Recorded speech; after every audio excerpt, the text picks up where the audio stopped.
I've been watching these things a long time. And the way I first saw one of these, old Hank Parker was using a Hobie craft, and he had this thing he was using with his feet.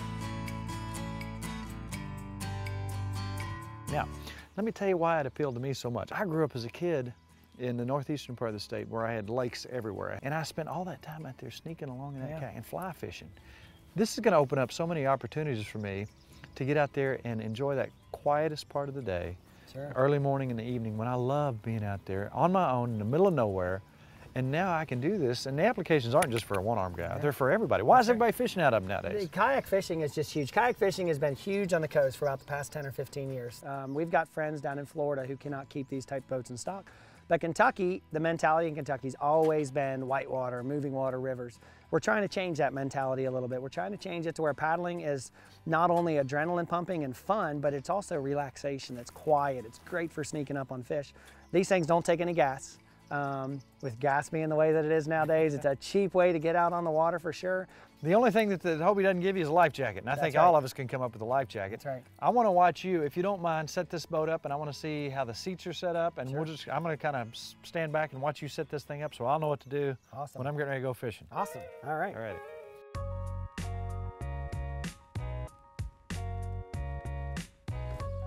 There's a rudder. There is a rudder. In the back. There's a rudder control on these boats. If it's a tandem boat, you can control the rudder either front or back seat. The rudders are actually really cool as well. They're called a Stow and Go Rudder, and it flips up onto the back deck if you want it out of the way, or you pull a cable and it deploys itself right down. Let's talk about this. And this is the Mirage Drive. So this is what all the kit and caboodle's about on these boats. The Mirage Drive was designed by a gentleman who had been observing the flight pattern of penguins through the water and the way that they use their fins to actually fly through the water. And he designed the Mirage Drive. And every time this thing pedals back and forth, these fins with a stiff metal rod in the front and flex on the back will flex and allow the water to be pushed through. So simple pedaling of the boat just like this will move the boat forward. And it does not have to be very fast cadence at all. You can go at a very slow rate of speed and it'll move the boat. If you're in shallower water, by setting the pedals off like this, the pedals tuck up underneath the boat and you can really pass over about 10 to 12 inches of water, no problem. And then these little tiny movements right here in those shallow spots will allow the boat to keep on moving across. And then you just go back to full cadence once you're back in deep water. And the cart is just an awesome accessory. It goes right underneath the boat. Where these boats are heavy, they weigh 65, 70 pounds. You put that cart underneath it, you're picking up about 20 pounds and just wheeling it down to the water like a wheelbarrow. So you put all your fishing gear on it, head down to the water, and you're good to go. There's no 2 or 3 trips back to your truck with that.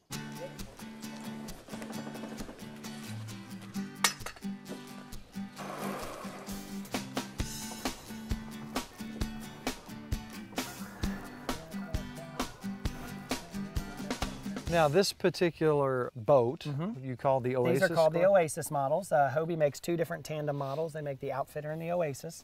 The Oasis is designed as their longer, sleeker, faster of the 2 boats. The Outfitter's a little wider, a little bit more stable. And we say stability. I take these boats out with my kids all the time. I can stand up and move around in them, no big deal. Very nice. Pretty smooth.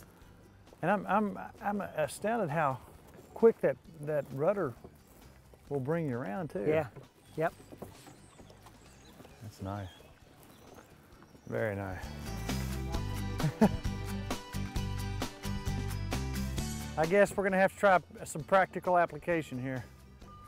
Now I'm not necessarily trying to catch fish today, but I want to see how it is to fish out of it. All right. See what happens.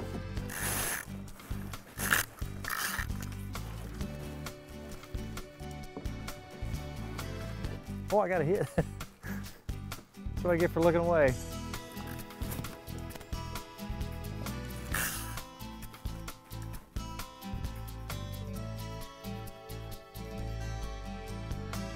I just want to kind of get the feel for a fly rod. Man, you can sneak up on fish with this outfit being this low to the water. I can't wait till June.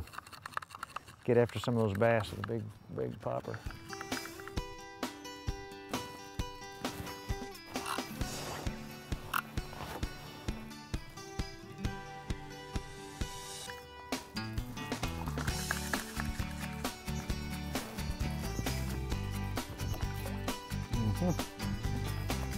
You know, an obvious thing to bring into mind here is exercise. You know, this is almost effortless with your feet. At the end of the day, if you're doing this, you're going to feel something in your shoulder. Worn out, yep.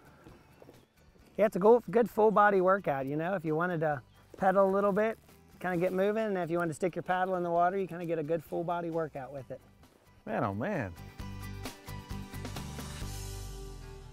All right, Nathan, you had, as you were pulling up there, you had a pretty funny quote about the noise we're hearing in the background. Yeah, that sound we're hearing in the background is the exact reason I love kayaks. No motors, no gas. Listen, that's a bad sound when you know no starter when problems. there's fish to be caught. We don't have to deal with that. His boat. Hey, in all seriousness, I can't imagine the waters that we're going to put this thing into and the fun we're going to have. I want to thank you so much for sponsoring us. Of course. And let's plan a few trips and go do some fishing. I think so. Let's get a big group together and go out and do some trolling. Awesome. I'm ready.